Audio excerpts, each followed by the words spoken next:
Rembrandt van Rijn was the greatest artist of the Dutch Golden Age.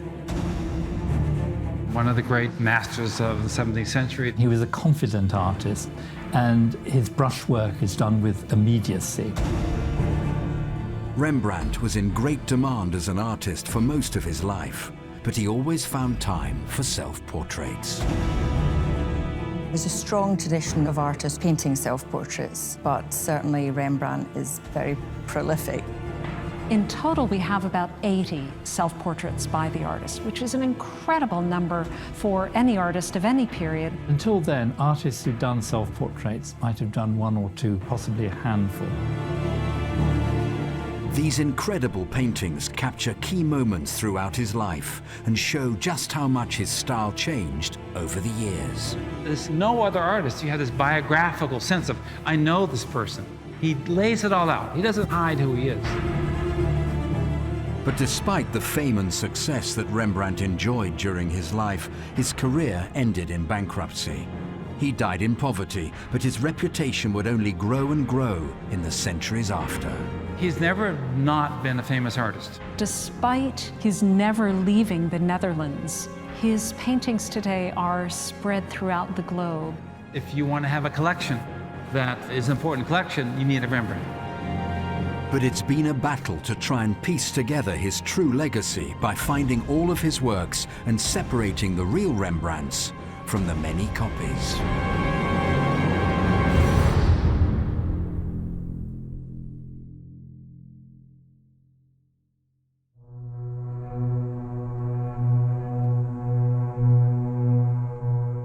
Choose only one master, nature.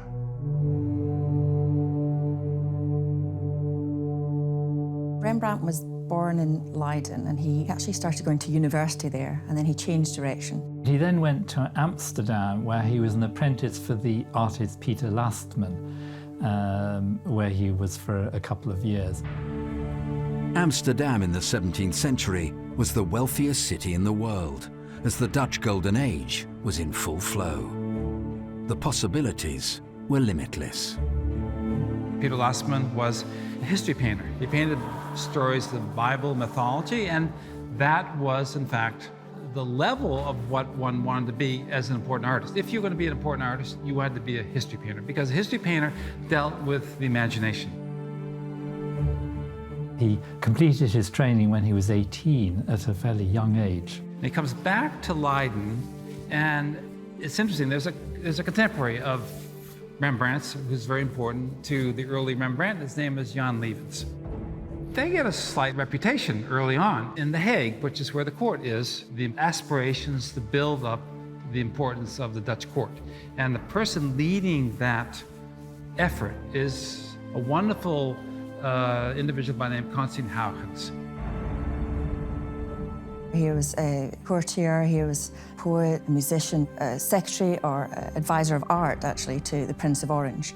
So he went to the workshop and was impressed with their output, their work. The Prince of Orange has had Rembrandts in his collection, so obviously he commissioned and bought works from Rembrandt. Huygens holds him in kind of high esteem, so that couldn't have hurt his career, certainly at that point, at a young age. Rembrandt was in an ideal situation. He was painting for the Dutch royal court and had the favor of Constantijn Huygens, a powerful figure who would be knighted by both the English and French royal families, and whose son Christian would become one of the greatest scientists of the era. It was in a letter to Constantijn that we have the only record from Rembrandt of what he was striving to accomplish in his art: the greatest and most natural movement. In just his early 20s, Rembrandt's future seemed secure for life, and it's at this point that he paints his very first self-portrait. He painted his first self-portrait, as far as we know, at the age of 22, quite young. And he probably did this partly as an exercise in chiaroscuro, looking at the effect of light and shadow in a painting. And when you look at the self-portrait, most of his face is in the dark, but the right side of his cheek and the right ear are in the light, brightly illuminated.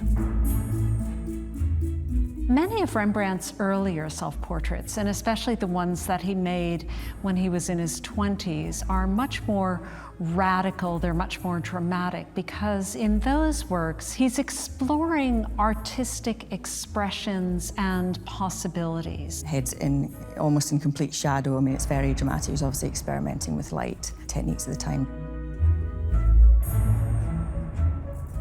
He's very deliberately catching himself in a moment of extreme emotion or passion and trying to give an idea of what an angry expression looks like. This is a very polished, accomplished statement. Rembrandt painted self-portraits for a number of reasons. I think he partly did it as a form of advertisement, if you like, to show potential clients how well he could do portraits. Other self-portraits were done for much more personal reasons, to record how he was feeling or how he felt he looked at a particular point in time.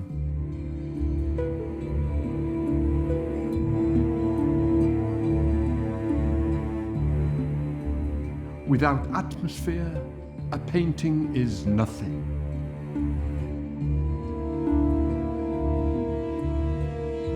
Rembrandt was an established name in the rapidly expanding city of Amsterdam. He had achieved success so early that he was taking on students while still in his 20s. These included other great artists of the Dutch Golden Age, including Gerrit Dou and Govert Flinck. But this process has made deciphering the works of Rembrandt from those of his disciples very difficult, nearly 400 years later. He has people come study with him. And so that develops a large studio. Then there are a lot of attribution issues that develop as works coming out of the Rembrandt world during the 1630s, particularly. Are they all painted by Rembrandt, or are they painted by Rembrandt and people from the workshop? Are they blocked in by Rembrandt and then built up by other people? What we do know is that there are a lot of artists whose names are pretty familiar in the Rembrandt world. Flinck is Govert Flinck. Ferdinand Bol, Jacob Bakker is Jacob Bakker. But while they're with Rembrandt, you can't really tell. So there is a kind of a working relationship that is very complicated.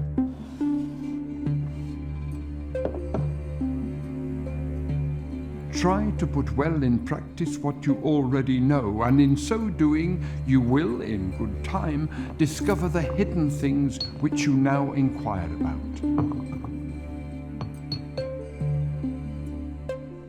Even the self-portraits sometimes can't escape the confusion of just who painted them, as Rembrandt students copied his self-portraits as part of their training.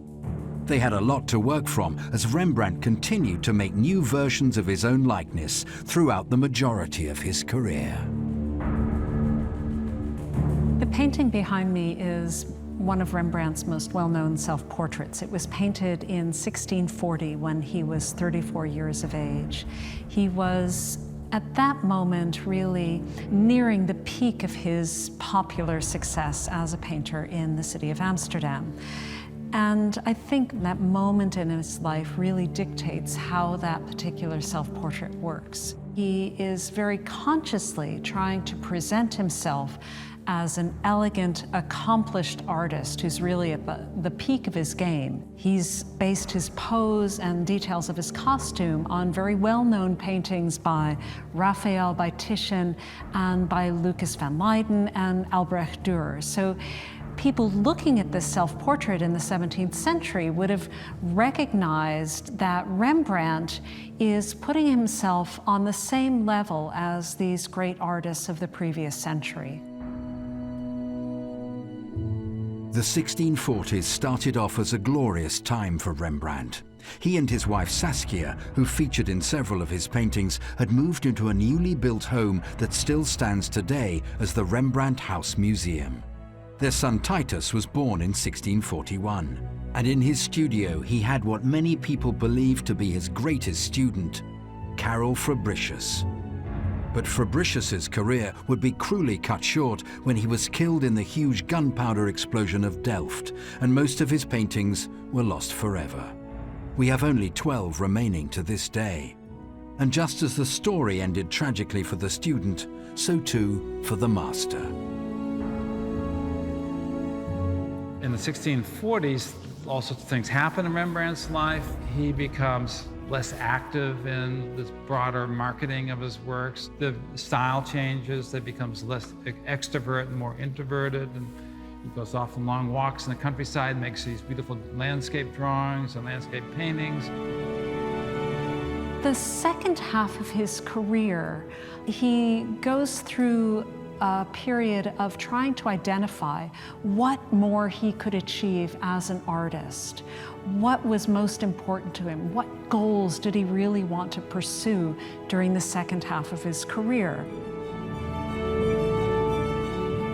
By moving away from the style of painting that was popular at the time, Rembrandt's reputation started to fade, and he was eventually struck down by bankruptcy. His works would have to be sold off, and he would die in poverty. Slowly but surely, though, his amazing output, including the self-portraits, would be tracked down and his legacy restored. The second half of Rembrandt's life was filled with tragedy. His wife, Saskia, died when he was 35, and his only child that survived infancy, Titus, would also die before him. Even his status as an artist had begun to slip as he moved away from the fine, detailed style of painting that was popular at the time.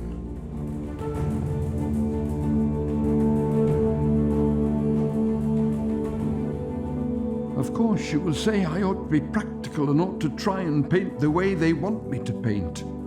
Well, I will tell you a secret. I have tried.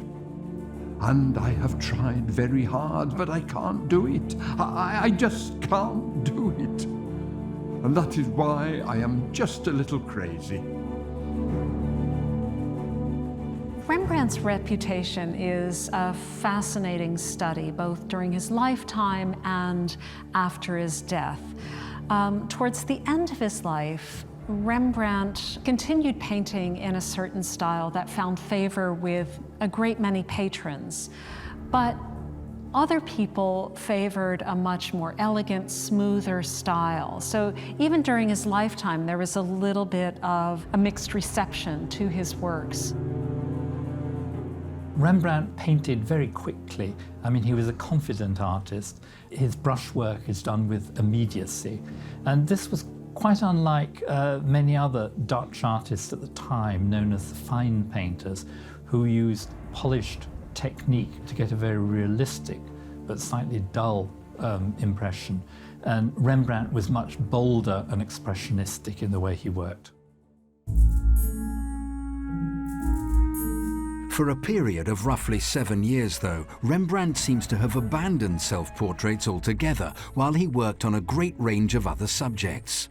But in 1652, he returns to the genre with gusto, and from then on averaged roughly one self-portrait a year until his death in 1669, with works that captured the aging process of an artist like no other. Life etches itself onto our faces as we grow older, showing our violence, excesses, or kindnesses. I think he thought about his self-portraits and indeed the rest of his artistic production as a refuge from the realities of everyday existence. In many of his later self-portraits, he looks aged, he looks haggard. The self-portraits were not unflattering. They were realistic.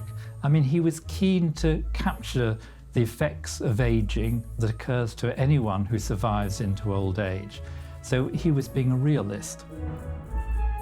Rembrandt's an old gentleman at this time, so he's being shown with these wrinkles and all, and that gives a sort of immediacy to the painting. I think as you look at it, you can relate to it. At that point, Rembrandt's manner of painting had become very rough when he puts the paint down on the canvas. So he has a thick paints on his brush.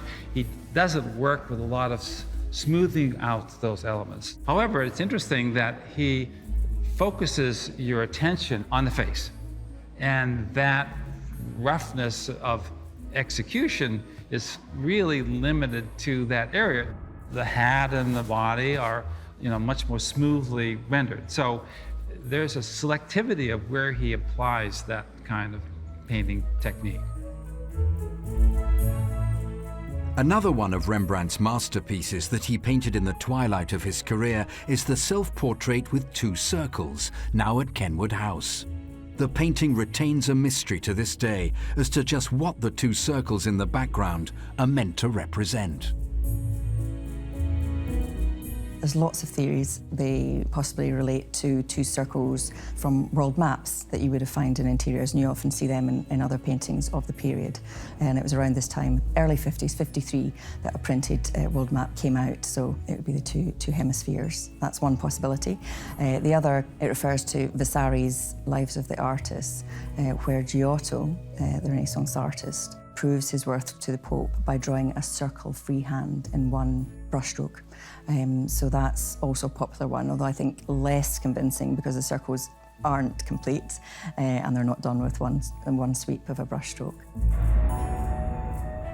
Rembrandt remains elusive to the very end. In fact, with many of his later self-portraits, we're not even certain if the paintings are fully finished.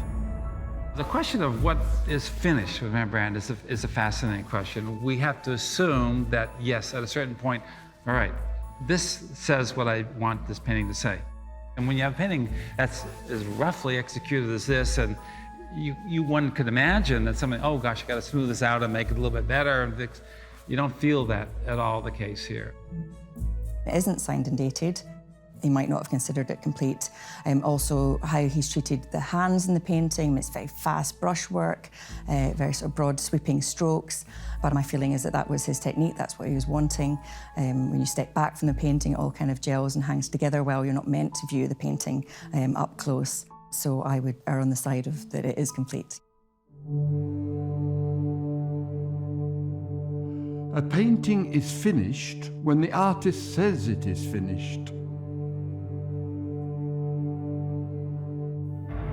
In these later self-portraits, along with a clear change in Rembrandt's painting style, we can also clearly notice that his clothes are far humbler than the finery he wore in his earlier works, which is no surprise given the huge financial difficulties that Rembrandt faced later in his life. In 1656, Rembrandt was declared bankrupt. He was very bad at organising his financial affairs. And at that point, all his possessions and artworks were sold off. It basically had overspent. He was, spending beyond his means with his own collection. He got this huge house, which he just couldn't afford, really. So it basically caught up with him. Thanks to the fact he became bankrupt, we have an inventory from 1656 which recorded his possessions. And they list over 50 paintings, including works by famous artists such as Van Eyck and Howells. And he was quite an eclectic collector, so he had other things as well. He had Japanese armor and Roman antiquities and other pieces. He was actually at a very difficult stage of his career. He had to move out of his house, he had to sell his collection, and move into smaller quarters. When he died, all his pictures had been dispersed, and that would have been to hundreds of owners. So that's why the paintings are found all over Europe and North America. Rembrandt died in poverty in 1669. Not only had he lost all of his money, but his reputation had dimmed considerably from his heyday. Immediately after his death, Rembrandt was still and consistently very well respected as a printmaker, but as a painter, his sort of rough and almost expressionistic works were not so much in favor until about the mid-19th century. Rembrandt was always seen as one of the great artists of the Dutch Golden Age, but it was really in the 19th century that he became increasingly famous and well regarded. With the rise of an interest in contemporary French art and the art of other nations as well, an interest in realism and, portraying things as they were, no matter how rough or ugly or plain, that's when artists started getting interested again in Rembrandt. If you want to have a collection that is an important collection, you need a Rembrandt, particularly For the collectors that are important for the National Gallery, that was definitely the case. US banker Andrew Mellon helped found the National Gallery in Washington, which opened in 1937. And from the start, Rembrandt was always at its core. Upon his death, Joseph E. Widener, another prominent collector of the time, left his entire collection to the National Gallery. Over a dozen of the works were Rembrandt masterpieces.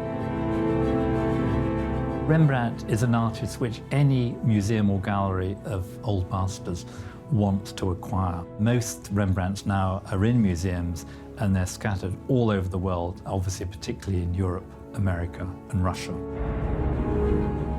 The reason Rembrandt is so sought after and admired is that although his technical and artistic ability is greatly revered, it is through his self-portraits that we can appreciate the person that is Rembrandt. In viewing this extensive body of work, it allows us to witness and live out the fascinating, exciting, and ultimately tragic story of one man's life.